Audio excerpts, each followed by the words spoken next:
Welcome to the Woodpreneur podcast, the best podcast for the business and marketing side of the sawmill, lumber, and wood industry. What's a woodpreneur? If you have a business where you make money as a woodworker, sawmill owner, selling slabs, or a content creator, then you're a woodpreneur. My name's Steve Larziliere, and I started Woodpreneur Life, Acres of Timber, and the Woodpreneur podcast just for makers, wood entrepreneurs, and small business owners just like you. We're on a mission to empower thousands of wood businesses to grow sustainably and put out great products.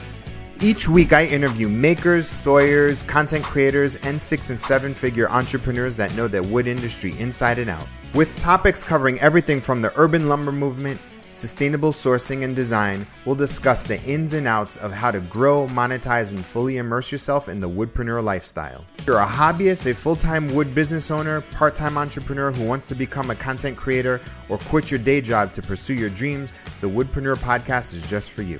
Thanks so much for listening. Now enjoy this episode. Welcome to a brand new episode of the Woodpreneur podcast. This is your host, Steve Larziliere. Today's guest is Ben and Nick from Fresh Start Contracting. How you guys doing? Good. Doing good. How about yourself? Good. Thank you. Thank you for hopping on.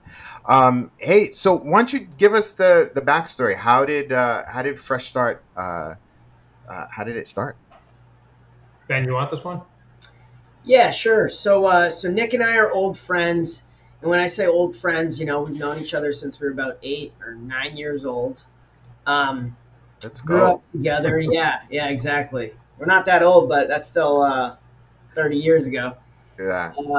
And so we grew up together. And Nick's dad's a contractor. My uncle's a contractor. We grew up basically on construction sites, just doing, just working for family, trying to make some extra money in the summers. And when we were in college, we put our heads together, I guess. We were at one college. He was at one college. I was at another, just around Boston. And we started this little, painting and handyman business. And that was about 18 years ago. Wow. And so then by the time we graduated, we were like, it was 2008 for me. So, the economy wasn't in good shape, but we didn't know any better. And we were like, well, we seemed like we gained some traction here. We started, we had a few employees, usually some crazy employees, we would have working for us, doing whatever we were doing. And once we graduated, he just right before me, we just decided let's jump in, and we called it Fresh Start Contracting.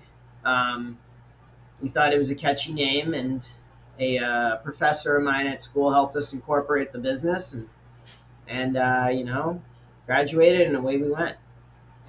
That's incredible. The fact that you are both old friends from elementary school. Where you guys grew up in the same neighborhood? Or you went to same school? Yeah, so we both grew up in Cambridge, Massachusetts. Okay. We actually grew up playing Little League together. We were on the same Little League team, and that was one of the things that lifelong friends playing Little League together is pretty cool. And that is very cool. Being That's here very 30 cool. years later, Wow. That's talk about those first couple of years. How did you, and first off, props for not getting a job and starting your own company as soon as you finish school. That's really incredible. Do you find it hard to relate to people that they went through the traditional path? Do you find that a little hard? So I went to Northeastern where they have a co-op program. Yeah. And as part of that, they get you a job. So I worked as an engineer, at National Grid. It's just a big engineer, a big power company. And then for my third co-op, Ben and I decided, why don't we put our heads together and start Fresh Start? But it is a little bit tough to relate because we've just been, I had a 6-month job out of college, or in college, and then we just went full into Fresh Start. Wow. What were those first couple of years like? Yeah, I like to say I've never had a real job. Yeah. That's the cool thing. The first couple of years were really just do it.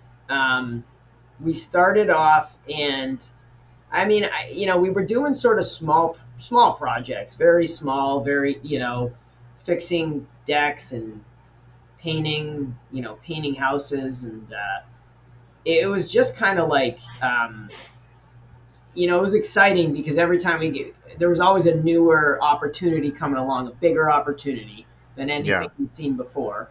So it was extremely challenging. But you know, we were constantly together. We had one truck at the beginning and drove around and did all the estimates together. Then we decided, hey, we could actually be doing, let's get two trucks. And you know, when you're at Home Depot, I'm on site with the guys and the crew, and we would, you know, and so we started to eventually just kind of divide and conquer a little bit, because you know, we're not the same person. We have different strengths, and we early on we learned like there was power in being two of us. So if somebody quit, they quit both of us. It wasn't just me getting dumped. And if you know, something didn't go right, it was like we kind of both had to look at each other and figure out how are we going to prevent that from happening again. And we would just pump each other up, and you know, we remained good friends throughout the whole thing. Sharing the stress, right? It makes a big difference being able to have someone there where you can bounce it off someone and just get a different point of view. Like Ben said, we have different strengths and different ways of looking at things. So I might see something one way and he sees it the other way. And we're able to just kind of talk through it and then just hear both sides and then just make an educated decision on what we think makes the most sense. You know, for sure. You're not always going to be 100% right, but at least you're, you know, making the best educated guess that you can, and you're sharing the successes and working through the tough times as well. Did you start with like jobs and making money and cash flowing? Did you take out loans in the beginning, or how'd you kind of kick it off the ground? So Ben had a truck that he just happened to have from like when he had a little snow removal business in college, and we just used that truck and just kind of, you know, like Ben said, drove around together in it and just went to estimates. And then we just did all the work ourselves and just kind of, you know, we were both still living at home. So expenses were low. You know, I was 19 at the time. Ben, you were probably 18, if that sounds right. Somewhere in that range. Maybe 20, probably like 21 and 20. And, you know, so we didn't have that many expenses. So we were able to just kind of, the projects that we made and finished, we were able to just kind of build up an account a little bit, you know, and slowly from there, get the second truck and kind of expand slowly. That's incredible. Did you, for doing something for, you know, 30 years, like for as long as you guys have been together, what keeps you excited and motivated? Like what keeps you going with this when, you know, other people have multiple different jobs and careers and, you know, not, you know, different businesses? Like what keeps you committed to this for so long? That's a good question. Well, it's actually been 18 years. 18 years. Sorry. Yeah. You've known each other for 30. Yeah. So, you know, we're in our late 30s really. And I mean, so it's been 18 years, but some days it feels like, you know, there's just a new challenge we've never seen. I mean, being an entrepreneur, it's just endlessly challenging.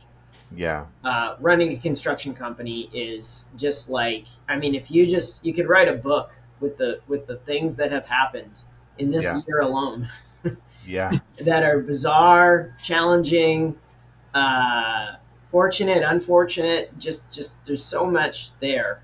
But I also think, so what we do is we're custom builders. So we're getting in houses, we're renovating old houses, 100-year-old homes. You've seen the same thing before, but you don't always see the same thing again. And there's always a new problem that really keeps you engaged. And honestly, when you get done with a project, like, I don't care how long you've been building, there was a better way to have done it. There was a thing you can learn from. There is a takeaway.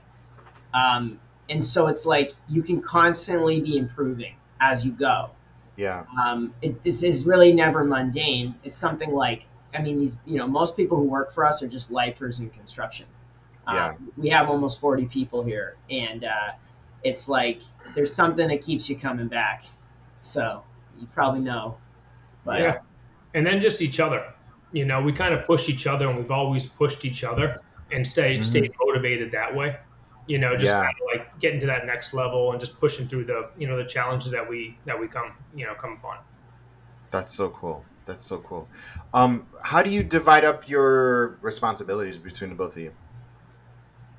So, like Ben said, we both have different strengths. I handle the finance end of things and more of the operation, and Ben deals with a lot more of the sales, marketing, and that aspect.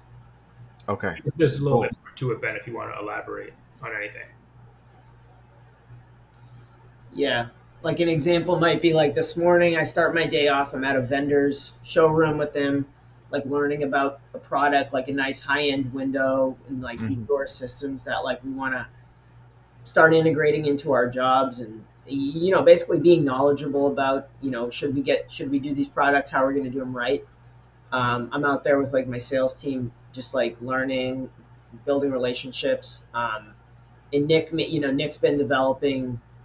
Nick's running the office, so it's just tons of money in, money out, bills to be paid, things to happen, and he's there, orchestrating what's going on there. So it's a good duo because there's just a lot to do.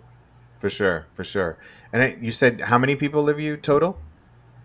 There's 40. We got about 40 employees. 40 employees. Congratulations, guys. That's really great. Thank you. That's really, really, really cool. I've read somewhere it's like it's one thing to like pay your bills, but it's another thing to like be responsible for 40 other people's bills and their livelihood as well.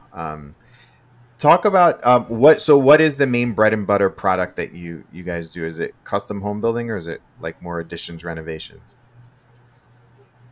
Yeah, so being in the Boston area, like we have a ton of old homes that are highly valuable. So new construction, while it does happen from time to time, it's not like our main. It's not the main thing that we do. And some people do it, and and it's great too. But I'm quoting a new lake house right now, but it's a little bit out of our normal work area. So being right around the city, we do a ton of remodeling. It's like our main bread and butter, but it's custom remodeling. So there's a professional architect or designer, involved, and then we're doing it for the end user. So we're working with clients, like regular people who want to, they love their home and they want to remodel it and stay in the same place and like basically be there for 30 years and raise their family there. I just got off the phone with a couple who bought a house right across from where I grew up, which is cool. And then we completely gutted it. We added a third floor. We added an addition. It's unrecognizable, and it's all electric, and it's exactly to their need. Now we're doing their yard. It's a custom project. Like they feel like they sort of built it too, and the architect had a huge role in it too. And that's our bread and butter. That's awesome. That's awesome. How do you get the word out for the business, like marketing wise? Yeah, I mean, well, as head of marketing, I could take that. It's so we're on social. We're pretty active on it. I mean, hey, if you don't have anything cool to show on your social and you're a builder, you're not doing a lot. So we've got just endless content we're putting out there, trying to show people how we do what we do.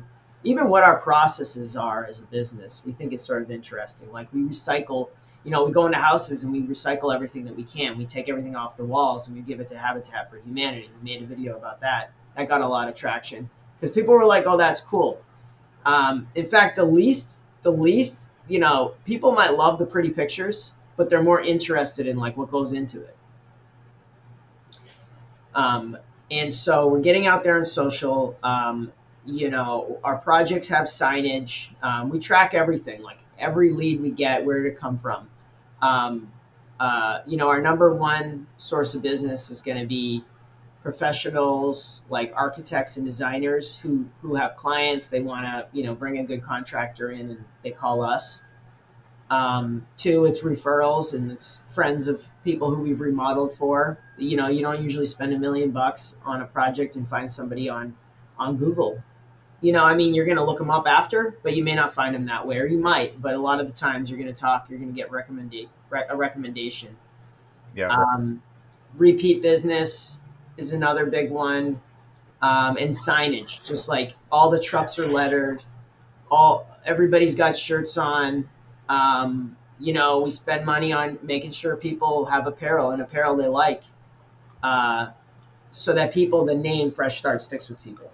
Yeah. It has over the years. Like everybody around Boston knows our name. That's awesome. That's awesome. I thought you would have said you sponsored a little league team. We do that too. We do that as well. That's great. That's awesome. That's awesome. So tell us, how do you stay ahead personally and professionally? How do you develop yourself as business owners?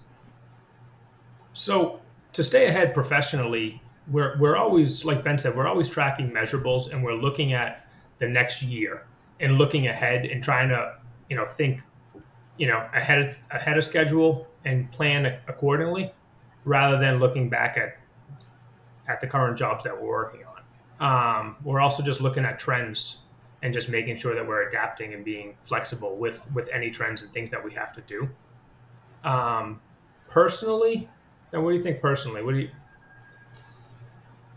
Well, personally, I mean, I feel like it's just self-improvement, all around. Like, I mean, Nick and I are both pretty like into working out, active. I'm really involved in my church. My faith is big in motivating me and helping me out when the business is dragging me down.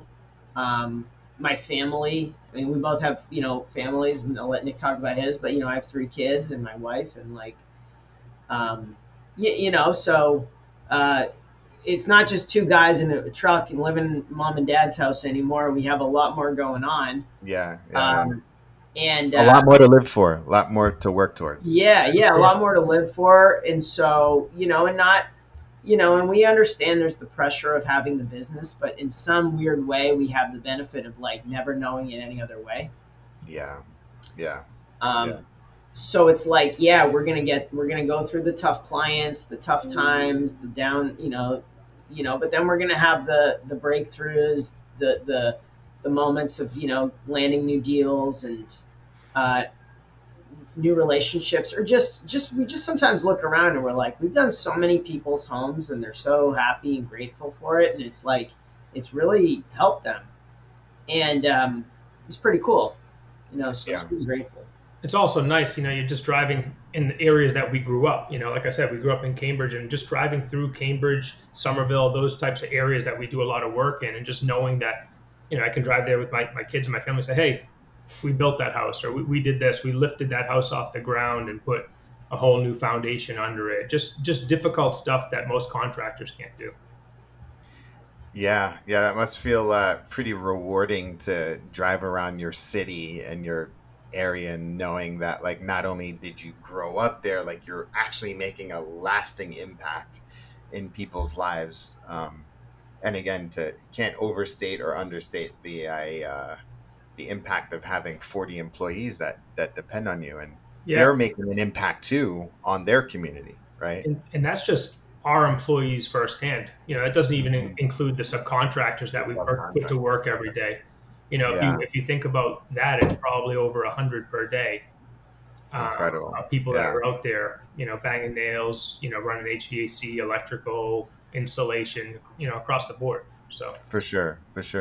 Did you how do you when you think about like planning for the future, like 18 years in, like how, like what do you think the future holds for you? So we have a 10-year target goal. We started it in 2022. We want to be a $50 million annual company, doing annual $50 million a year. And, we want to be the greatest in Boston and have, employees that want to work for us and clients that just want to hire us, And we're always, I mentioned it, we're adapting. So we're 18 years in. The industry's changing. Things are getting a lot more automated. and we're just trying to adapt to that. So I've developed an app with an app developer, and we have a proprietary app. A lot of contractors go out there and they just sign up for a service that they have it's like a website that can kind of do project management, but this is customized to our company specifically. And it just, gives clients. Clients can see the progress, and they can see the progress, approve things, and exactly, approve change orders, get everything in real time, and I've been working on it and continuing to develop it just to try to keep up with, as times and technology gets better, we want to use it and benefit from it. That's great.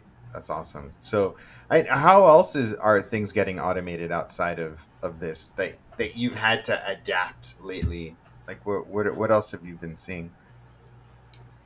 I mean, automating things, I'm not really too sure, but the permit process in general, just over the years, it's just been a lot more complex, permits, and just trying to adapt to that process, because you can get held up in a permit. I've heard horror stories of people held up in permits for years, and they're just trying to, it's just one thing after another, so we're always working at our processes and just trying to make sure that we're staying up to date with them as things evolve and change. Yeah. How have customer preferences changed over the past, decade or so? Yeah. So like one thing is that the houses have gotten so much more expensive. Yeah.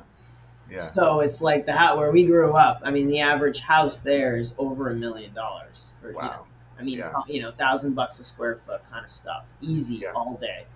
And and these were just like normal neighborhoods. Now we're building houses and they cost $3 million there. So it's so then the type of clientele is, I mean, they're great, but it's like probably the preferences is like they're spending a lot of money, so they want that they want it to be a sustainable house. Also, our clients are definitely going to lean more towards like energy efficient, being, doing things in a like responsible manner, like sustainable. Sustainable from, that word gets thrown around so much, and people usually want to know, like, what does that even mean? So it's kind of comes down to like, it's got to make sense, like energy efficient homes. We're doing a lot of all electric homes, induction stoves, dryers being all electric, like all the things that were replacing a lot of the gas appliances that people like loved. And then EV cars, like we don't do a big job without an EV car charger now. It's just like people are like, well, you know what? I don't even have one, but somebody will. Right. Put it in. Somebody will. Yeah. Yeah. Somebody who might buy this house or one day, the next car they go to. So preferences are kind of going, for that. Like I said, it's not always about quantity, but quality, because the homes are the homes are expensive. So it's like people just really expect, a quality result. And then the other thing I think is like gone are the days of like contractors just being rough around the edges and like able to kind of give one word answers and sort of say, it is what it is. I like to say, no offense to Chicago, but like we work for the smartest people in the world. We're in, everybody. You got Harvard, you got Boston. Yeah. I look at my clients. It's harvard.edu. It's MIT. Yep. So people are getting off of their, they're Zooming with me. They're in their scrubs. They just came out of surgery. They're doing the surgery. They're the surgeon. Yeah. How's my house going? And you got to come correct with the answers and the updates. Because they operate at a really high level. Yeah, they're smart people. And so, I mean, they're great people, but it's just, you got to be on your game. And so they do what they do really well. They want us to do what we do really well. So it's, so we try to reinforce that right across the board, that like, you got to give people the service that they need, because they're doing such a large project with us. So I started to take offense where you said no offense to Chicago. And then I realized like, oh yeah, you got like Harvard, MIT, and like all those Mass General. There's those fancy those fancy college. It's like, you know, Mayflower blue blood type pedigree out where Yeah, you are. it is. It is. The first Americans, right, and their descendants are you're building houses for them. But that makes a lot of sense for sure. So like your operations, your information, your processes needs to be completely on point because you're in a very sort of top tier market. Yeah. So this is a part of the podcast where I give you any marketing or business advice. So is there anything that you need help with or want to think through that I could, that we can jam out on? Well, how are you helping contractors kind of get in front of the right people? Yeah, right the right people. Yeah, It's always about the right people. Yeah. So so if I were to look at your if I were to look at your website and your social media, you've got great photos. I think the only thing that I would see that could actually help you out even more so is if you told more stories behind the builds. And so if you had blog posts that went along with them, and then you had before and afters, and you had like your customers' pictures and their words saying all this, because like to me I think about like I think it'd be really cool to have that surgeon say like, hey, I worked with Fresh Start, and Ben and Nick and his team were extremely professional. They catered to all of my, like, I have a demanding job and demanding life, and they met me at their highest level. Like they served me at, like, to be able to, and it's building into your process is the same way that you have a process for like starting from beginning to end. You need to also have that customer journey end to be able to like capture their process. And it's almost like, it'd be really interesting. I just thought of this. Like, what if on all of your builds, you just had a dedicated videographer that just went out and they just documented the whole entire build, and they put a video together that like someplace in the corner of their house, there's like a scan QR code that they can just, they could see the whole process. And so being able to see from start to finish, because I think that adds value too, even as they sell it and they have a resale value, right? So like being able to, and like sort of backtracking into like your name and your brand, Fresh Start, right? Mm-hmm. And so if you are creating people's fresh starts in their home, you should tell that story and make storytelling part of your process. Like, when we bought our home, the realtor gave us a picture book. The next step would be to be able to add words. The next step after that would be able to have video, right? Like video, like of the whole entire process. Oh, this is the team that worked on it. This was the contract. This was the electrician. This was the HVAC. This was the carpenter, right? Like to be able to add that story, because if I know Boston's super competitive, and I know a bunch of people that like do what you do, and the fact that you're doing it so well says a lot, because there's a lot of competition by you, a lot. And so for me, how you stand out is by telling better stories. And your stories, whether it's blogs, YouTube, video, and then hearing the words, will actually outlast any marketing that you do. Because because how the audience just keeps getting younger and younger, right? Like if you've been around for 18 years, in 10 years, those people that are 20 right now, they're going to be buying and renovating their first homes at like 30, 35. Yep. Right? Yeah. They grew up on the internet. They grew up checking 5 Yelp reviews before buying, even going to a restaurant. Yeah. Right? So you actually need to cater to them. And they're going to be used to, like, before making a decision, watching 10 different reels and 10 different stories or whatever the thing is going to be in 10 to 15 years. They're literally going to grow up in that. So the 20-year-olds literally grew up on the internet. So you actually need to like move in the direction where your next audience is heading, and how you can do that is by literally documenting and telling your story. I saw the Instagram post where you posted a picture of like you on your baseball team. Like, I would heavily lean into the baseball thing even more. Like, way more. All of it, like every baseball parent should literally be a client of yours. Right? Like, lean into your story, your history, even more so, and then tell more so. So like, that's the thing that's gonna. Your pictures are great.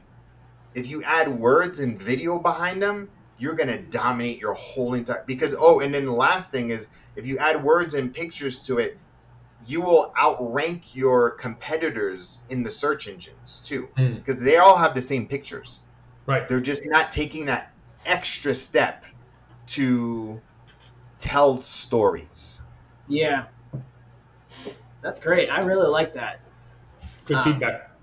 We always get told we have a good story, and we've heard that, and a good story, good name, and I finally found that picture of us from Little League like a month ago. Incredible.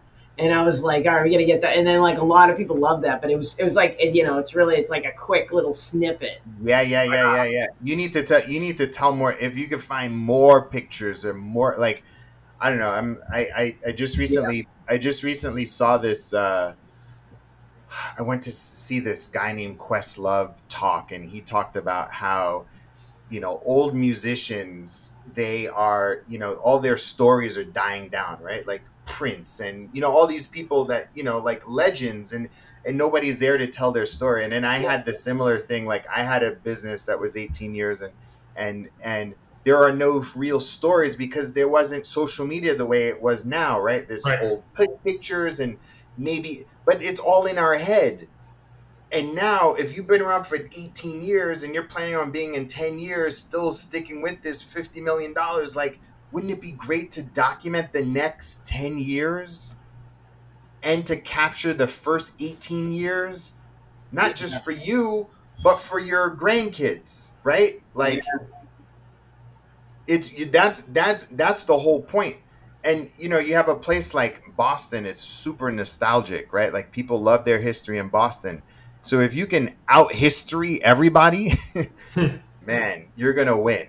Right? Yeah, I love that. We now have, I used to be the guy going around with the phone, getting everything on social and just taking the photos and doing all that. And now we have somebody, she works for us, does a great job with it, and actually is thinking through, all right, how are we gonna show off these, so she's going jobs. She does a lot in the office, but then it's days of just hitting job site after job site to try to try to get it out there. So yeah. Cool. Very cool. Was that helpful? Definitely. Yeah. Awesome. All right. So tell everybody your your website and your Instagram so they can follow your work. Yeah. So our website is www.freshstartcorp.net. Yeah. Actually, wait, am I saying it right? Is it Fresh Start? Yeah. It's freshstartcorp.net. Yeah. Or freshstartcontracting.net too. Yeah. Cool. Instagram. And then Instagram, so it's Fresh Start Corp. Yep. So it's all one word, Fresh Start Corp. We're always updating that, telling people what's going on, and try to make it interesting for somebody to, get a little taste of what it's like to do a project or just be the ones doing the projects. Awesome. Ben, Nick, thank you so much for your time, sharing your story, and I look forward to getting your story out to the Woodpreneur community. Thank you so much. Awesome. Our pleasure. Thanks, Steve. All right. Take care. Bye. Thanks, Steve.